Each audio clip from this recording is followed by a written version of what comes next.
Branding involves crafting brands from the inside out.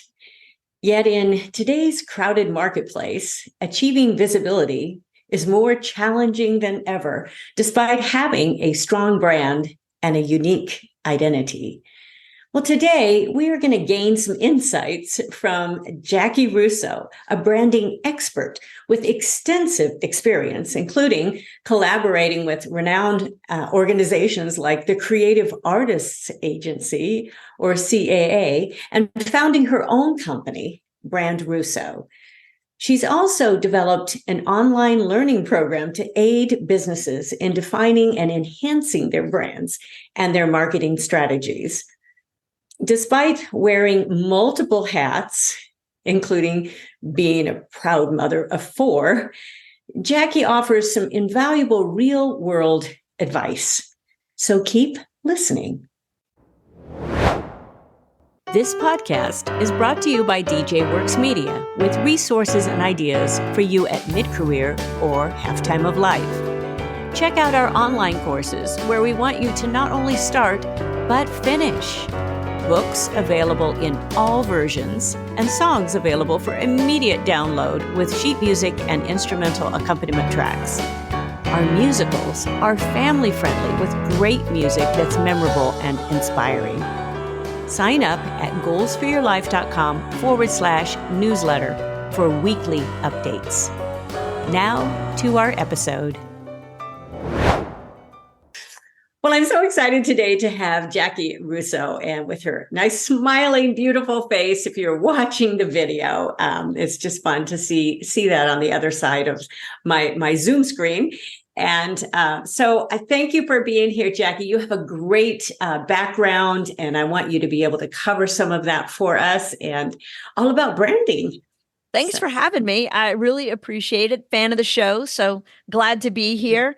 I grew up in Louisiana, which you don't really think of as a hotbed of marketing and branding. After my time at the University of Louisiana, go Cajuns, I moved to Los Angeles. So I worked for a creative artists agency. That was my very first real job. I bartended and waited tables to pay my way through school, but that was my first adult job. Quite a shock in terms of being in the entertainment industry, being on the West Coast. It was a whole new world, but loved it. Loved every minute of it. It was a great experience. After a couple of years there, left with a client and started a production company, produced a couple of movies, Hideaway with Jeff Goldblum and Alicia Silverstone, and Virtuosity with Denzel Washington, and an unknown Australian actor who made his American debut named Russell Crowe. I was in charge of kind of babysitting him because he'd never been here before. He didn't know anything. And then after a few years there, I did a lot of product development and marketing for the feature films. And then I took that experience and was given an opportunity to go work for Home Shopping Network when it was being acquired by Barry Diller. So it became a Fortune 500, well, really Fortune 100 company called HSNI. So it was Home Shopping Network, Ticketmaster, USA Network, Silver King Broadcasting. Was this huge media conglomerate. And that was an incredible experience just around rebranding and marketing and all of the things. And running a bi-coastal office, that was a challenge because I had offices on the East Coast and the West Coast that I was in charge of. And then moved back to Louisiana and started this agency in 2001. So it's went all the way around to get right back to here. Wow. Well, what attracted me, first of all, because I knew you work with the Creative Artists Agency, and I've been an artist for years and very familiar with that. And I was just interested to know what you did there. And of course, here, I didn't even know some of those details that you could just kind of dove right into the film industry and everything. And so, boy, you learn a lot. That is right into the fire, isn't it? Very much so. I had been on the job 1 week at CAA, and just getting in the door at a place like that is quite a Herculean task because there's 50,000 applicants for, probably 15 spots over the course of a year. And so the fact that I was able to get the job in the first place was great. But then, my very first week, I was working with Marlo Thomas, Danny Thomas's daughter, and Yes. all St. Jude and all that. All of And us who are baby boomers, we know Marlo Thomas. correct. My goodness, And yes. Jennifer Grey, who at the Okay. time was coming off of a huge success with Dirty Dancing. And so they were both traveling, and I had scripts for each of them to read for potential jobs. And somehow, in my quickness to try to get everything packed up and ready before the deadline, because on the West Coast, you have to send overnight packages to the East Coast by like 4 o'clock in the afternoon to get out on time. Time works against you. And so I inadvertently flipped the scripts and sent Marlo's script to Jennifer and Jennifer's script to Marlo. And I realized it about a half an hour after the packages. So I got to worry about it all night long. And this is really pre-texting. That wasn't really an option in our lives. I could have probably beeped them or paged them. So I called and just said, I want to apologize. You're going to open this package tomorrow. It's going to be wrong. I'm so sorry. I've quickly, repackaged it for you. It'll go out the next day. I know that's not going to give you a lot of time. Well, they were both very gracious. But as you can imagine, Marlo, thinking that she was getting this script that considered her a 25, 30-year-old, was quite flattered. So she was heartbroken.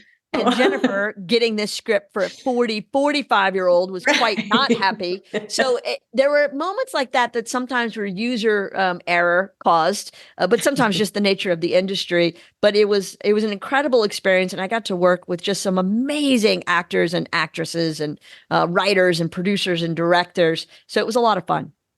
I love this because a lot of people just talk about themselves. They just, and I kind of, I have this little feelers here because I've been an artist for so long. People don't just talk about themselves, but it's really fun to talk about experience and real life things of what really happened. And when you send that, I remember even my first album project, and you had to send things by mail because now you do everything virtually. And my graduate work, there were no computers. We did everything, copying by hand. And, those computers were $20,000. What student's going to afford that? So it was just amazing how that technology has, improved. And there's still little mistakes that happen. People still send texts by mistake or whatever, those sort of things. But that's a real world sort of like wake up call for you that just really shows, when somebody's entering into this business. And, getting called to HR for a real world conversation about being fired 3 days into my dream job, that was real world. Luckily, I was able to keep the job and work there for a couple more years, but I didn't make that mistake again. I made plenty of other new mistakes, but that mistake I did not repeat. I love it. Well, and that's an amazing thing that you moved back to Louisiana.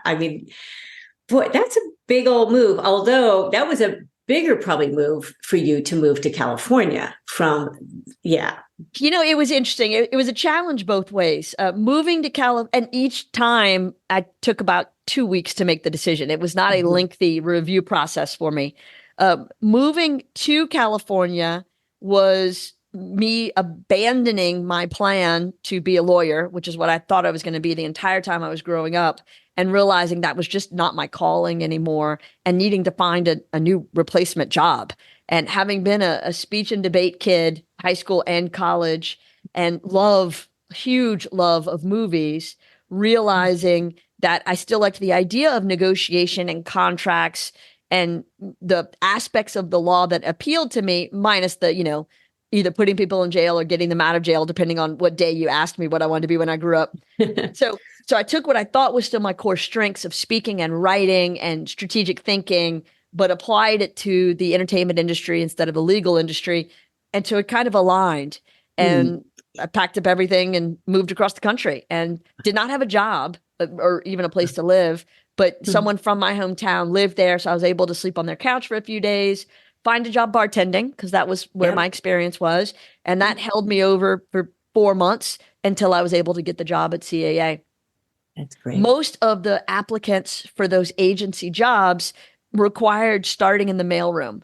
So you would have, a Harvard or Yale MBA, come into the mailroom, which I'm sure their parents were thrilled for Of them course. to Of be course. making, Yeah. I'm going in the music business. right, Yeah. $8 an hour and work Yes. in the mailroom. And then you work your way up to being on the desk of an agent, Yes. and then you work your way up to being an agent. Well, I did not have the fact that you would think you'd have to have a Ivy League education to get a mailroom job, but I did not have an Ivy League education and was not therefore eligible to get a mailroom job nor to be on the agent track. So I came in kind of through a back door through an employment agency because somebody had gone on maternity leave, and I was able to slide in and snag a spot that way and then earn my way into staying. So when that person came back, they were assigned to somewhere else because I had kind of marked my territory. And so it was a quick reminder to me that, showing up on time, doing a good job, being accountable, having a good work ethic, going above and beyond, all of those things are still valued no matter what industry. And I was able to, earn my spot. I love that. I mean, there's so much work I have done by referral. It's the same thing. And Absolutely. you kind of get in. I mean, I started working with Disney this way. You can apply forever because everybody seems to want to work there. Every time I'm there, it's just like everybody. Oh, I've always dreamed. I've applied for years, but you keep showing up on time. You do a good job, and hey, there you are, and you are there for the long haul. So now you started your own company. I really want to hear. You have kind of an interesting story. You started your own company, then you have like 4 kids. So you're in chronologically, I had 1 kid, started a company, and then had 3 more kids. So, okay. When I moved back to Louisiana, I was working at an ad agency, met Michael, who was working at a different ad agency. We met at an advertising Christmas party and realized that we had mutual friends from college. We'd gone to college together at the same time, but had never met or knew each other. And so it was just one of those, 15,000 students, you don't know everybody. And, but had landed kind of now. He had been in Seattle and moved back to Lafayette at the same time I did. And so we were embarking on this kind of rediscovery of our hometown at the same time.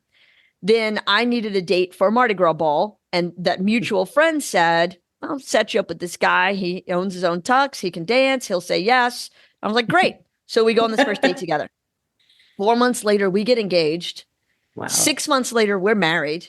Wow. Come home from our honeymoon, unbeknownst to us, having gotten pregnant on our honeymoon. And we had a baby 10 months after our wedding. Wow. Yeah. So, and you think all the things you're supposed to do, like major life things, we moved across country, we started new jobs, we met and married, all of that within basically 12 months. So that was a lot. And yes. I used vacation time for the wedding and honeymoon, then borrowed vacation time for the baby because it's only 10 months later. So I haven't earned new time yet. And so now when I pop up pregnant with the second kid 6 months later, he's a good Catholic that I married, that boy. So now all of a sudden, there's not even vacation time to borrow. Like I have no sick leave. I have nothing. Mm-hmm. And there was some pretty hard discussions about some choices I would have to make that in looking at that through a modern lens, because this is, 23 years ago, through a modern lens, it's kind of ridiculous that a man told me that I would have to schedule a delivery on Friday so that I could be back at work on a Monday. Wow. Right. Wow. And I thought, this is not a tenable situation for me. So I was voicing my frustration at Sunday dinner with my in-laws, and my father-in-law said, you should go out on your own. And I'm thinking, I don't know what that means. I work for people. I work at big companies. I go on my own. What is even that? Michael's a graphic designer. He could very easily start a freelance graphic design career. I'm a strategist. I'm a marketing director. I'm a media buyer. That doesn't feel like I'm going to go have an agency or whatever.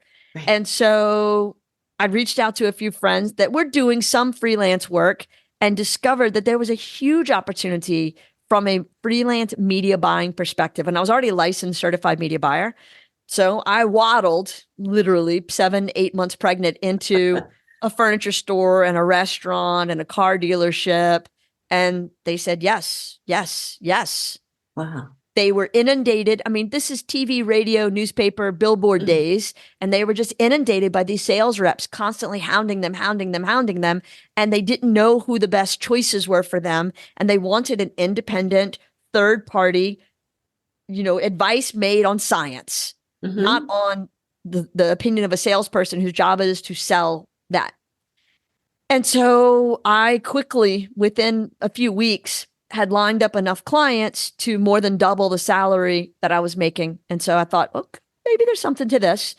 So 8.5 months pregnant, quit my real stable job with real health care and real insurance and real steady money. And I think of it as unemployed, but technically I was an accidental entrepreneur. And so I was just going to be freelance. I was just going to do my job and therefore have time to raise my kids, and it was going to be fine. And then all of a sudden I just kept getting more clients, and Michael was doing work for me at night while he's maintaining his real agency job during the day. And about 4 months in said, hey, listen, you have more work than my real agency does. Yes. Can we call you a real agency and you hire me? And I thought, sure, I don't know what I'm doing. So let's do that. So now we're both unemployed is how it feels. And at this point, I'm now pregnant with number 3. And so we had 4 kids. My goodness. 4 kids in 4 years. On our 5th anniversary, I had been pregnant for 40 months because they were all late. Yeah, it's ridiculous. And so we started building an agency. And then I looked up, 2 or 3 years in, and we had 12 employees and a massive client roster. And we were billing, millions a year. And I thought we need to move out of this small office. And so we bought a building in downtown Lafayette. And it's actually the building we're still in. So we bought the building in 2005. We had a couple of tenants. And as we grew and expanded, we would not replace them. When they moved on, a dance school went and bought their own building, and somebody else moved out and got their own place. And so now we fill the whole thing, almost 10,000 square feet. And we've got 20-something employees. And I still feel like I don't know what I'm doing, but I figure it out every day. Oh, that's so great. I love that story. And I've really not met anybody, especially on the podcast interviews, that, I was engaged to my husband after 6 weeks, and then we were married 4.5 months later. It was just because we knew. You're my people. Yes, I know. You know. When you know. Been together over 40 years and just celebrated. It's really amazing how that happens. And, but really, I'm just laughing that you had that many kids so soon. You and me both. Gosh. Whoa. I laugh about it a lot. Because you talk about that and a little bit in your business. I want to talk about maybe some branding strategies, because I want to give some people that are listening some ideas that are actually in business or going into business, whatever you do, whatever stage. But also, I wanted to approach this little question of, you're a business owner, and you're also balancing a family, and how you do that, and also with women, many times, sometimes with men too, but with women especially, that have made the choice to stay maybe part-time or stay mostly at home with kids. And, somebody has to raise those kids. And if you decide to do that, and women are having children a little bit later. I have one daughter-in-law two now that are just, just a little bit later, especially than I did, having children. But how your experiences as a mom just work into you being like a CEO as well of your own business. So there's a lot to unpack there. So let's start with the branding question, and then we'll get to the kids and how that experience kind of crosses over. Right. So starting with the branding question, Michael and I wrote a book right in the beginning of the pandemic. One of the publishers from Forbes reached out to us, and as a business who was helping clients navigate those challenging times and finding their pivot, because, if you can't be in front of your customers, how do you still sell? And so we wrote a book that really outlined our process, which we call Razor Branding. And it has 4 core elements. And this is if you are in the B2B space, if you are direct to consumer, if you are a small, little bitty baby, single, solopreneur business, or a massive Fortune 500 company, the system is the system, and it works. And the reason why it works is because it's based on best practices. So 4 core principles. The first we call focus. And this is, who are you talking to? You need to know their demographics. You need to know their psychographics. So demographics, everything on the outside, psychographics, everything on the inside. What they think, what they feel, what they care about, their pain points. You need to understand a little bit about the personality profiles. Do they want to make quick decisions, or do they need a lot of information to really process and absorb and decide? The more you know, the better. The second piece is what we call brand promise. And this is why you need to be able to fill out this sentence. I am the only blank that does blank. And so you went into business, whether you were working out of a spare bedroom or you were running a Fortune 100 company, your business needs to do something different. Humans are a herd species. It's in our DNA. We group together just like antelopes and zebras and elephants. And we do it for protection and safety and security. Blending in is how we have survived. The problem is, if we take those human characteristics into our business and we blend in the business area, then we can't be seen, we can't be chosen, we can't be bought.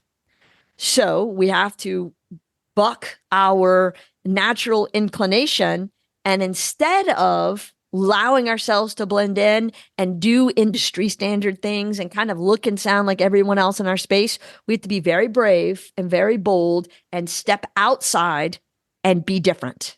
So that's a big risk. It feels very risky and very scary, but it is the only way to be successful in business. You've got to have a point of differentiation. So that's a lot about knowing your competitors, knowing what they're promising, so you know how to promise something different. The third piece we call messaging, and we call it connection. So it's all about what we're going to say to people. When we talk about building a connection, that means don't fall into the natural tendencies of talking about yourself. When someone says to you, what do you do?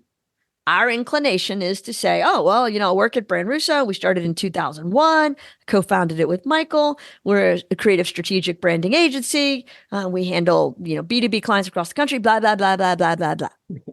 No one really cares. What they are actually asking is not what do you do, but what do you do for me? What do you do to grow my business? What can you do to make me better? So that would lend itself for us talking about some benefits. We changed the message a little bit from features to benefits, but that's still not quite right. If you have a chance, and if you haven't already read Donald Miller's book, Story Brand. Yes. Brilliant, wonderful. right? Yes. And so he talks about making the person you're trying to talk to the hero of the story.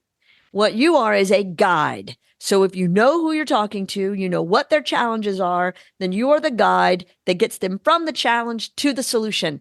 That is a message that person will pay attention to, because that person's favorite topic is that person. Yes. And so if you're talking to them about them, they're going to say yes, tell me more. Tell me more about me. Yep. Every actor in the world. Piece we call harmony. Yes. And harmony is where you're going to be connecting with this target audience. The current data tells us that the average person is served up 8,000 ads a day. Now that's a lot. We're not seeing 8,000 ads a day.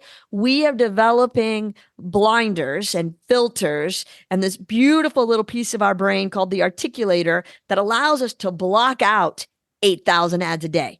The only way you'll see it is if it is directly relevant to something you want and need. I think back, my youngest is going to turn 20 next week. Think back to when I was in those early days, right? So it's baby, baby, baby, baby.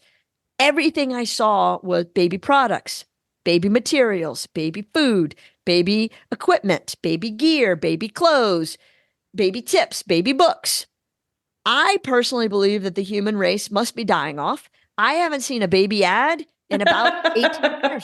Not one. Do they not make cribs anymore? Does no one make a car seat? I have seen not a one. Does that mean those companies no longer advertise? No. It just means it's not relevant to me, so I don't see it. Mm-hmm. And so as we all kind of mourn the transition of media, And we remember the good old days when there were 4 networks. It was so easy to advertise. I actually think fondly on where we are right now because we can be so direct and so specific and so targeted. And I only serve up baby ads to people in the baby mood. And the people who cannot or will not or have no reason to buy baby products, I'm not serving baby products, adds up to them. So it's a better system because it's more targeted and specific and economical. I'm fine with cookies online. You should know what I like and don't like because I want to see ads for things I like and I don't want to see ads for things I don't like. So let's go ahead and make that agreement. I'll let you know my preferences and you give me stuff I care about. That's a win-win. So that to me is best practices to build a brand. When we define brand as the emotional connection that someone has with your company, product, and service, that is the way to build that brand. Wow. What great advice. I just love that. Well, and right now with, how it is online, if you do any searches, once you search for a certain pair of shoes, you're going to see a bunch of them right the same because now the algorithms, that's just what happens online. So, I haven't seen baby food in a very, very long time. No, not at all. But hey, that's good because I really don't want to see baby food. But I see things that when I'm shopping, I've shopped now for my grandchildren. And of course, I see things there. And when I'm doing some of those searches or, I buy something. So yeah, it's just different how all of that is. And the markets are different. And it's really good for anybody in any business to evaluate and to consistently evaluate because especially artists, because I'm an artist and I can tend to be all over the map because, this creative thing, oh, I've written this, I've written that, I've got all this sheet music, I've got these musicals, and now, oh no, I have professional development courses, I have this and this, so you have to know who you're talking to at first and then target it. And that's why these segments in even email letters and all of that sort of thing, everybody's not going to be interested in everything. So I just try to make it a little bit more general in that way. But if it's an email, a direct email, it needs to be very targeted. So great advice. Thank you so much for that. I hope everybody is taking notes on that. And well, if not, it's in our book, He Said, She Said Branding. Okay. I will make sure you on Amazon. Perfect. I love that. And I will make sure that all of those notes are in the show notes. I want to make sure everybody gets that because in every single podcast we do that. I don't now write articles for every single podcast because I'm taking on more. And that's a lot of writing, by the way, but I do give really good show notes. And so to make sure that we can get the links to you. So, okay. So now you've done this, your business part and development. I'm so impressed with how you've started and gone. I'm still laughing about all those kids at the like, you and me both. Another one. But what a joy too. What a joy. And when they get, to this stage. So, I wouldn't trade that for the world because I've done that sort of same thing. But let's talk now about, how you've maneuvered that through your life. You balanced that life and the experiences as a mom, and it made you even a stronger leader and probably more empathetic in many ways, I would think. But how that's affected you. And I really want to encourage, we have men and women that click in on these, but it's important to encourage those people who are at that stage because you have skills. You can't, just because you've taken a break, it doesn't mean you're all of a sudden, you can't do anything anymore. Right. That is not true. So why don't you speak to that a little bit? Absolutely. So from day one, obviously, I was bringing a toddler to the office. I would take breaks throughout the day to nurse. My schedule was set up around their schedule. And so I worked when they slept and I was with them when they were awake. And then as the company grew and we took on employees, I never understood a leader who said, it's okay for me, but not for thee. And so the rules applied across the board. Our flexible work schedule, all the way back in 2001, was available to everybody. So the standard Monday through Friday, 8 to 5 is not really conducive with taking your kid to a doctor's appointment. doesn't really help you if you need to do pickup and drop off at school. So we've never followed that as a rule. We work when the work needs to be done. And so if I needed to leave at 2:30 to do a school pickup and take care of homework or take somebody to, let me tell you about the number of sports and after school activities 4 kids can be in. Even if you say 1 activity at a time, that's still 4 activities at a time. Yes. You know? Yes. I understand. And then somehow dance school isn't 1 dance class. Dance school is like 5 dance classes per girl per week, and I had 3 girls. And so it's nuts. And then the boy, you say, okay, you can play baseball, but then it's little league and it's school ball and it's travel ball. And so somehow I got beat at my own game when I said 1 thing per kid. But so sure, I didn't miss a practice. I didn't miss a game. I often, at least once a week, made it to school to have lunch with them in the cafeteria. I did my part, serving in the PTA or the school advisory council or whatever it was. But that meant that after dinner, when I put kids to bed, I might have an hour or 2 of work to do. That meant that sometimes I would get up a little early in the morning because I wanted to have that free time in the middle of the day. So yeah, I put in, as the head of the company, I would expect that I'm putting in 50, 60 hours a week. I don't expect that of my team. They're paid for 40. I expect them to not work more than 40. But there's a flexibility in when that time can be worked. Now, in the aughts and teens, that was a bit of a challenge. I think in a lot of ways, we were kind of ahead of the culture and the technology. You should have seen what we went through to get IT to understand that I wanted everyone to have server access from their laptops and their houses so that they could work as they needed to, not to get more time out of them, but to give them more flexibility. They're like, well, you want everybody to be able to access the server? I'm like, yeah, that's exactly what I want. Make that happen. So it worked out, though. It worked out fine. Nowadays, post-COVID, that's just a given. It's easy. Of People course can work from home. Right. But we've been doing that flex schedule forever. And so one of the other things that I think is kind of fascinating, in April of 23, I had done a lot of studying, talked to everybody on the team, talked to clients, and really figured out that I thought I could take this one step further. And so we went to a 4-day week. We did not change what we charge our clients. We did not change what we charge our employees. But my expectation is that they're going to work Monday through Thursday, 8 to 5. Wow. That's the expectation. And we're now almost 1 full year into this test. And the feedback that I have gotten from clients is, I don't notice the difference. My stuff is still done. It still looks good. It's still on time. I'm fine. The feedback I get from the team is, this has saved my marriage. This has saved my mental health. This is actual balance. 4-3. 5-2 is not balanced. 5-2 on a teeter-totter looks like this. 4-3 looks like this. It's much more even. And no one's died. No clients have fired us. No one's having to work crazy weekend hours to catch up because they don't have time to do it during the week. What I find is, for the most part, we work through lunch. For sure, sometimes people may come in a half hour early or stay a half hour late.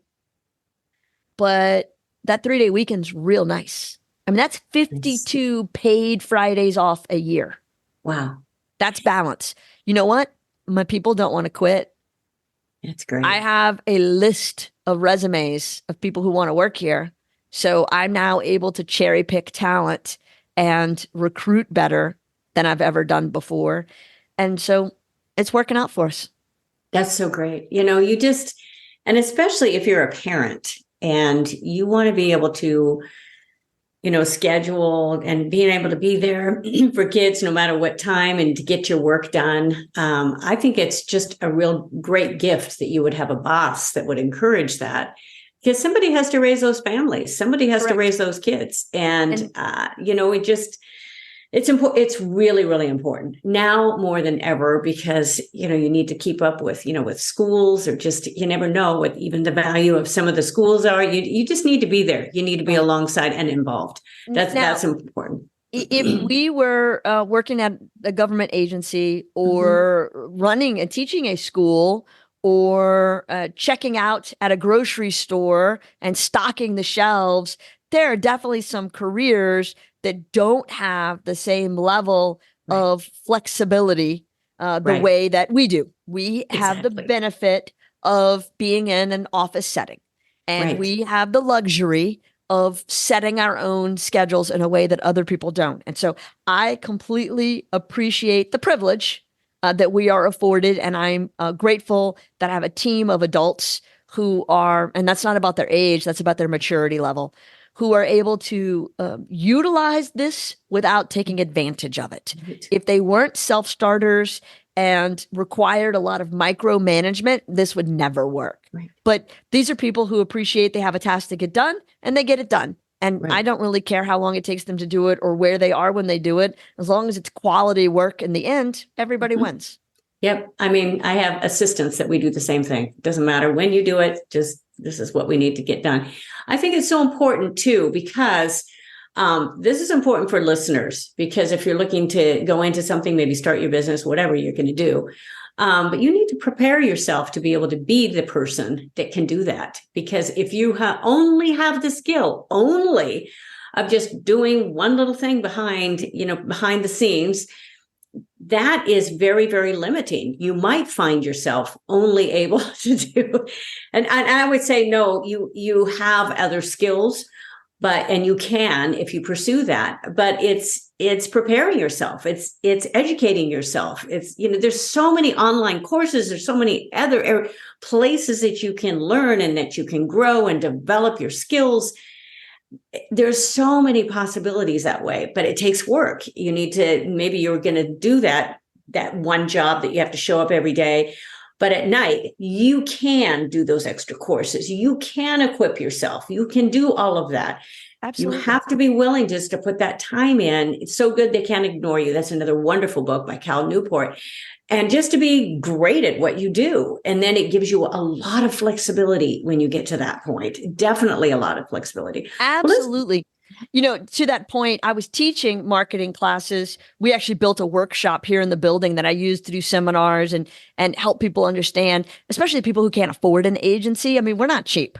And so I wanted to make sure that the people who were startups or solopreneurs had access to quality information and guidance. So I started teaching classes.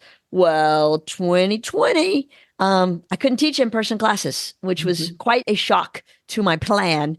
So I really just took it all and flipped it. Like everybody else who had to pivot during the pandemic, I recorded all those classes and built an online marketing school called Brand State U, like university.com. And now, if you want to know how to do razor branding, what I just talked about, those 4 core elements, there's a class for that. You want to understand how to go understand your target audience better, or start a business, or build a brand, there's a class for that. Oh, that's great. Well, I'll make sure that link is also in the show notes. It's wonderful to be able to do that. I've moved a lot of my courses online as well. There's so much you can do online. Absolutely. And I'm a techie anyway. I'm a bit of a techie. I shouldn't say a total techie, because there's people a lot better at this. But people say, why are you doing so much tech? It's because I've been willing to waste enough time and to be so frustrated to be through it all that I've learned. I have just, you just persevere, you just keep going. So now, video editing, all of those things, you can do, and then I can farm it out. Of course, I'm trying to farm out more and more of the tech stuff. But anyway, well, let's talk about someone re-entering the workplace. We could talk forever, but I'm not going to do that for our listeners. I want to be able to put a cap on this at one point, but I'd like to speak to maybe some of the challenges you faced as a woman in intersecting roles that you're doing, because I think this is going to relate to maybe a lot of women listeners. It might relate to some men too, but it might relate to the men to think about their wives re-entering as well. So, or that they have, or maybe they're struggling. But what are some of the struggles that you had, and how did you overcome some of those things? Because a lot of that is mindset. And, where you feel like you can, you're so busy and you feel like you can actually now, either re-enter doing something that you love to do with more time or whatever. Why don't you speak to that a little bit? Absolutely.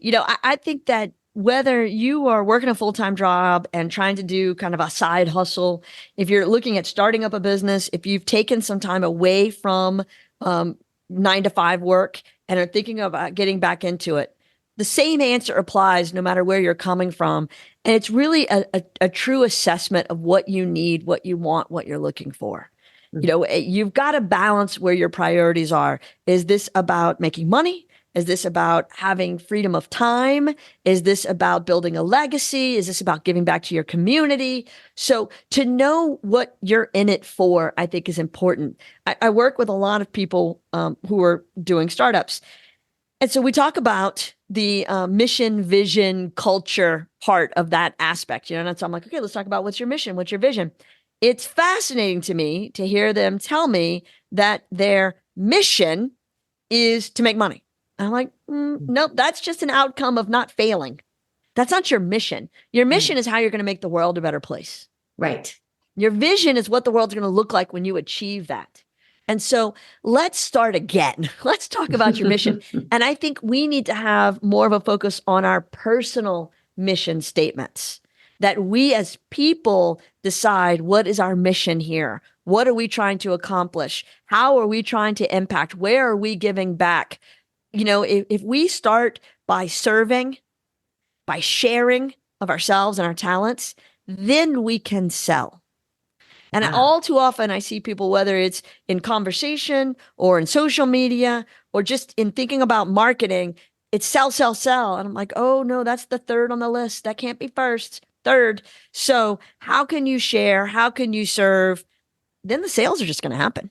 Yeah, that's great. And that's why, you know, all your content marketing, all of the everything that you are, you know, I give away a lot of free stuff. And so, but it's so important. All of that is so important for, you know, developing trust is what you're doing. You've got to develop trust. And I just know in branding, I mean, that's probably a huge thing. When you walked into those used car dealerships and all of that, they probably immediately, because the way you spoke, the way you probably gave them some statistics, you probably just, you knew your stuff, you probably prepared, came in there and they thought, okay. Well, I started by I started by understanding my target audience. What were their pain points? What were their challenges? What's the connective thread here in who I'm going to be able to help? And I quickly realized that at that time, it needed to be people who sold to other people, B to C or direct to consumer. And so that meant furniture, automotive, restaurant, retail, those kinds of stores. I did not go after the offices. I went after the public businesses because those were the people that I knew were inundated with these sales reps.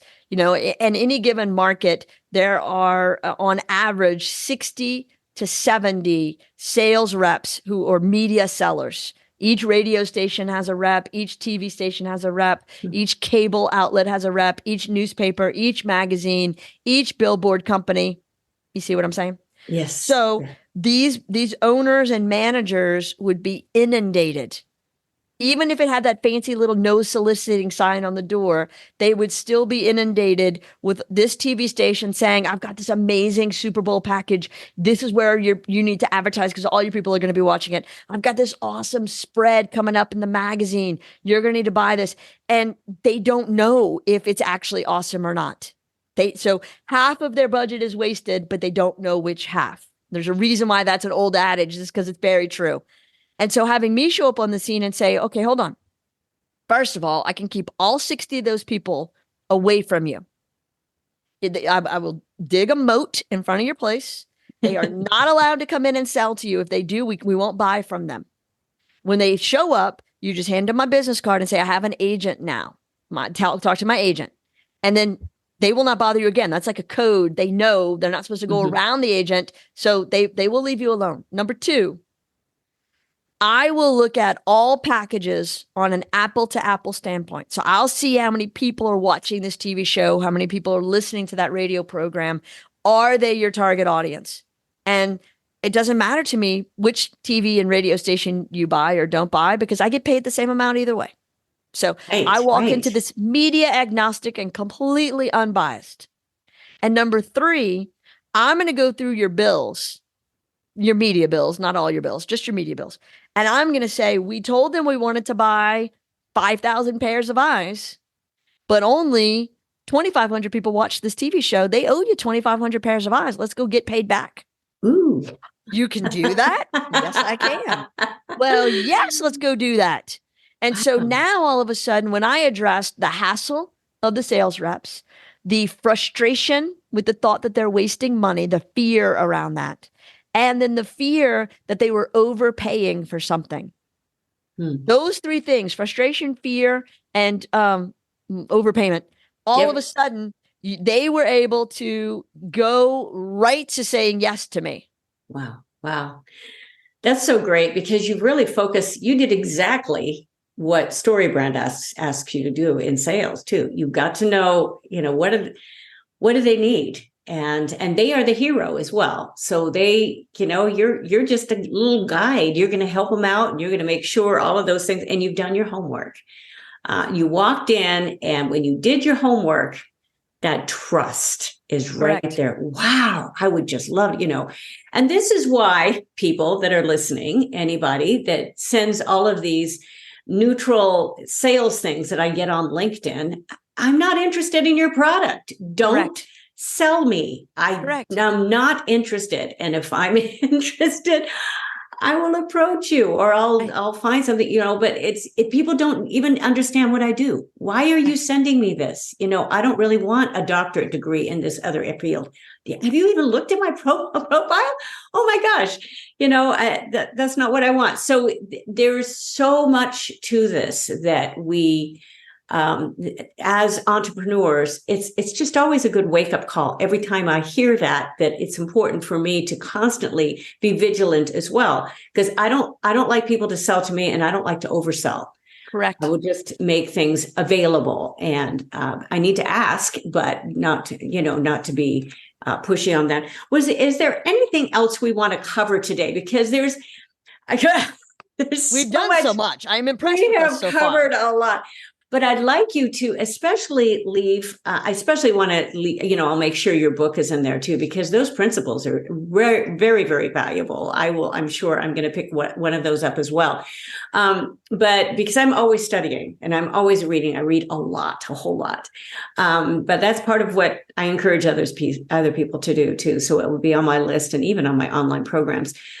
So Jackie, give us one thing. If somebody's listen to this podcast and they've had this bucket load of information, they've been inspired, they're excited, they're trusting you, because now, so Jackie really knows what she's talking about. She's not just a branding expert that's telling me I'm branding expert. No, she's really had the experience. Now she's got this huge company, and I like what she stands for. I like that she's balancing her life also as a parent and all of those things. So what can you leave our listeners, like something they can do like right now that will encourage them in taking another step forward?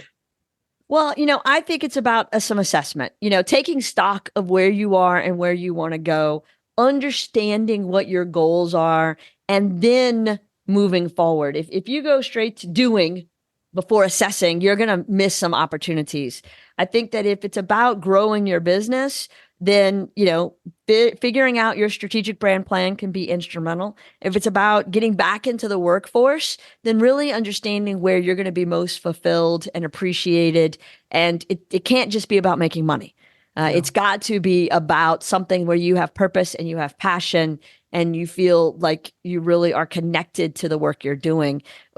If you're going to do it 5 days a week, you need to enjoy what you're doing and the people you do it with, because you're going to spend more time there than with your family. Right. Purpose and passion and all of that is important, but your skill is also important, because otherwise you'll be just living in your car. So Correct. You want, very important. I've met a lot of those people trying to make it, So, but that's important. Develop, it takes a little work, but how rewarding it is. It takes work though. Yeah.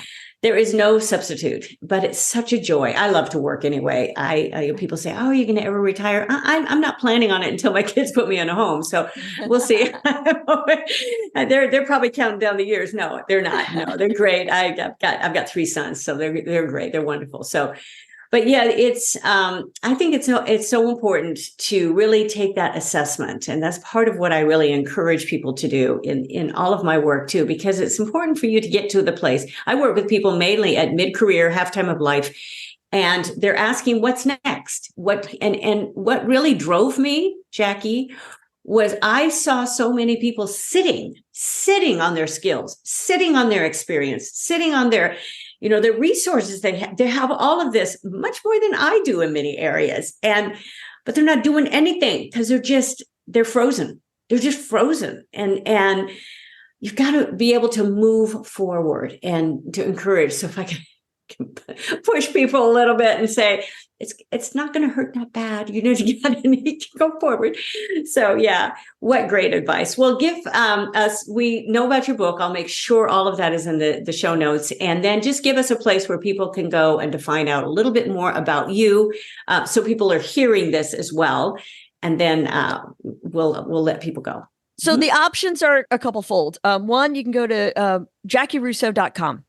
It's spelled weird, JaciRusso, and that will get you to Brand State U, where you can take classes and be kind of in that entry level, or BrandRusso, which is the agency, and we work with primarily mid-sized B2B companies. Perfect. I'll make sure all of those links are in there. Great, and I write all my notes as we go.